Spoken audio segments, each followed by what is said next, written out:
Welcome to the ArmaniTalks YouTube channel, the #1 YouTube channel for you to level up your communication skills, learn the art of public speaking, social skills, and personal branding to take your message to the world. For today's episode, we're entering the world of social skills, and I'm going to be talking about the importance of energy in social interactions. So many of us have heard of the phrase awkward engineers, and being an engineer myself, I was able to see this phrase up close firsthand. I worked in many different engineering industries, and time again, I was able to notice awkward engineers from industry to industry to industry. Why was this though? Why was it that despite the different companies, the similar personality traits were just showing up time and time again? After asking myself that question, I was able to see certain patterns. What makes an engineer who is just starting off their career thrive? They're very logical, they're very facts-based, they need data, they need statistics, they need all of that stuff that deals with being very logical. But in the social world, that kind of stuff doesn't often help you, because when you're too logical with humans, you often end up getting frustrated. You often miss jokes. You often place too much importance on the words versus how you were saying something. And that's when I began to realize that engineers were awkward, not all of them, but many of them were awkward because they were overly logical. Well, there was one day when it was myself and a few engineers, as well as the business analysts, sitting in one table having lunch. And there were two business analysts who were very, very spiritual. They were saying stuff like, "Yo, bro, we are all one. Everything is energy. You gotta feel the energy." And they're saying this to a boatload of very logical engineers. And after these two dudes left, the engineers were mocking them. The engineers were like, "Energy? What is he talking about? We're all energy. What is he saying? We're all one? How ridiculous is that?" But when you break it down, it's not that ridiculous, because engineers, our main goal is to get energy, raw energy that is, harness it, and turn it into practical tools. It doesn't matter if you're in electrical, mechanical, industrial, etc. That's what an engineer's job is. Energy plays a big role in terms of practical uses.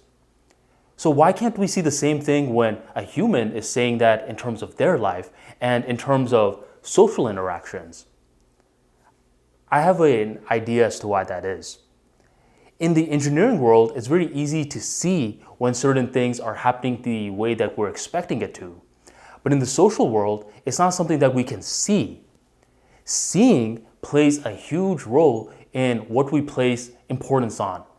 Typically, if you can't see something, then what we often do is we undermine it, or we say, it's not that important. That's why in the sports industry, for example, if an athlete gets a mindset coach, other athletes are like, "Mindset coach? Well, why the hell are they getting a mindset coach? They should be getting a weightlifting coach, a strength coach, a cardio coach," that kind of stuff that we could see. Not a mindset coach. You can't see the mind. How are you going to tell if the person is doing a good job or not? But that sort of thinking is very flawed, because if you're just waiting for your senses to see something before placing importance on it, then there's a lot of things that you can't place importance on. Like what, Armani? Well, there's two things in your house. One, the microwave, and two, your router. The microwave, for example, a lot of people think the way that a microwave works is once the light turns on, the food starts getting heated up.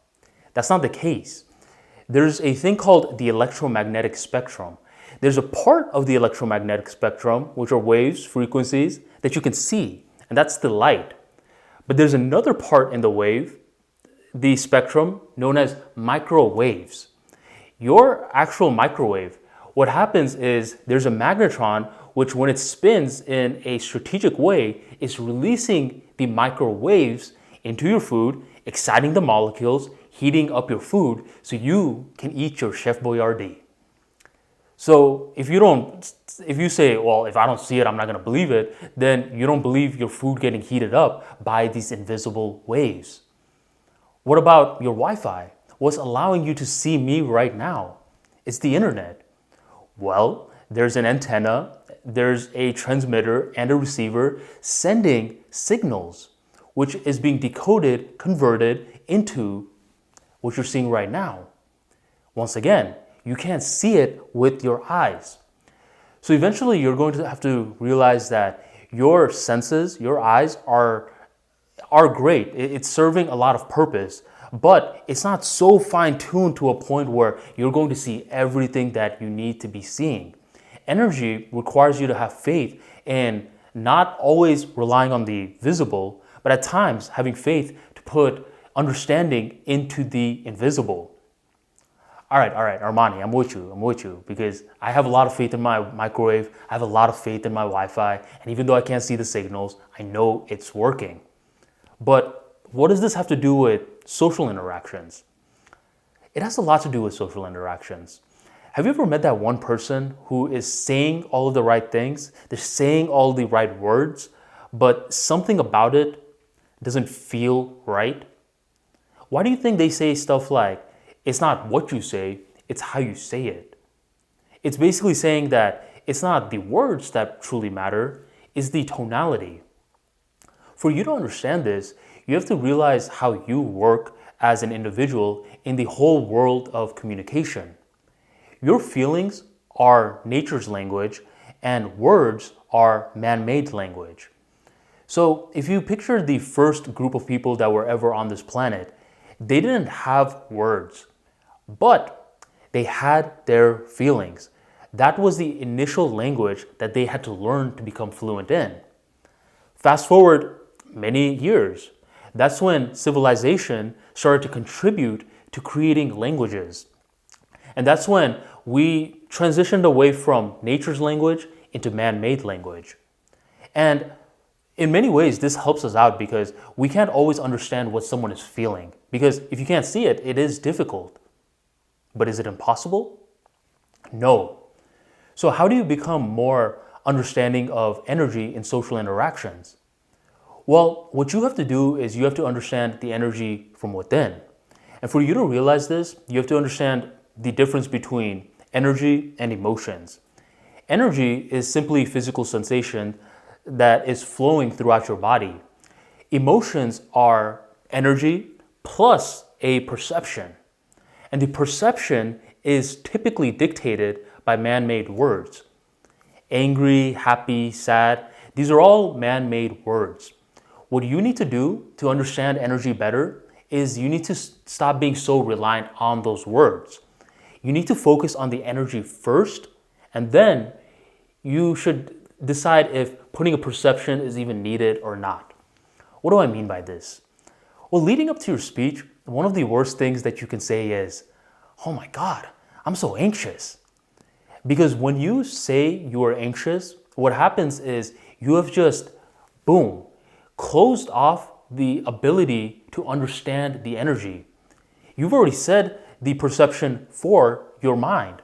So now the physical sensations that you're feeling, whether it's very strong or whether it's jittery, however you're feeling, you're automatically assigning a negative label to that.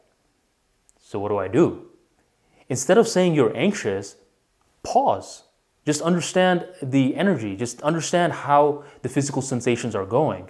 And then take some time and realize, do I even need to put a perception? Do I even have to say I'm anxious? More often than not, you'll realize that you're not anxious. You're just feeling energy within your body. Once you start doing this more and more and more, you realize that any opportunity that you have is an opportunity to adopt neutral thinking so you can start tuning in to your body more. Neutral thinking, another word for that is mindfulness. Mindfulness is when you're just accepting the situation for what it is rather than hoping that it turns out a certain way. So you start taming the perceptions to be present in the moment. This is huge, whether you're doing public speaking, whether you're in a social interaction, whether you're in front of the camera. But since we're talking about social interactions, let's talk about why it's so important. It's important because now, when you start understanding your own energy, you are able to communicate in a much different realm. Because you're putting less emphasis on the man-made stuff and you're putting more emphasis on nature stuff. And when you start putting more emphasis on nature stuff, that's when you're able to speak to someone else's subconscious mind. Your tonality starts to change rather than talking like this and boring people to death. You start talking like this and boring people to death. You see how the two statements were different, even though they were the same words? It's the musicality behind it. That's why once you start focusing on the energy aspect of your body, you start appreciating stuff like music, painting, poetry, that kind of stuff more because you start viewing life from a different lens. And if you're an awkward engineer right now, understand that you can do this as well. You don't have to abide by that title. Simply calling yourself an awkward engineer is you sealing your fate for yourself. Oh, well, I'm awkward. That's very similar to you in the earlier example saying, oh, well, I'm anxious. You're setting the perception for you, which seals off any further growth. So what you gotta start doing is you gotta take some time and quit assigning perception so fast. Understand the energy from within. And when you can understand that, that's when you start understanding more so what other people are going through. And before you even understand what other people are going through, you're able to communicate better internally with yourself, which allows you to shift your behavior completely. This is a mega key in the social skills world because time and time again, you're not going to logic your way into likability. There are certain frameworks that you can follow, but in reality, your intuition, your gut, that's going to play a huge factor. Sometimes I see people consistently hanging out with toxic people over and over again. And I'm thinking, why?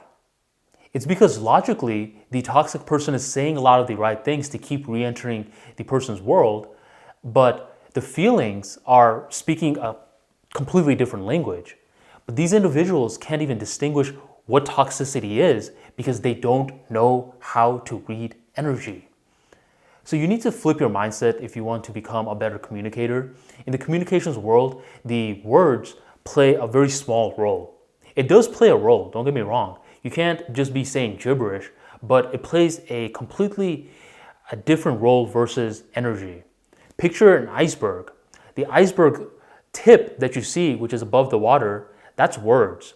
Everything underneath that, that big berg, that is the physical sensations. That is nature's language. So if you want to become a better communicator, you need to start focusing on what truly matters. And to learn how to understand your energy, to tame your energy, and to build emotional literacy, you want to check out the Armani Archives How to Tame Your Energy Bundle Edition. In this edition, I include over 100 short stories on how to become emotionally intelligent. And once you become more emotionally intelligent, you begin thriving in the social dynamics world. To grab your copy today, check out the description box right down below, hit that link and download a copy so you can level up your EQ. Thank you, my friend, for joining the Armani Talks YouTube channel, and I'll catch you on the next episode.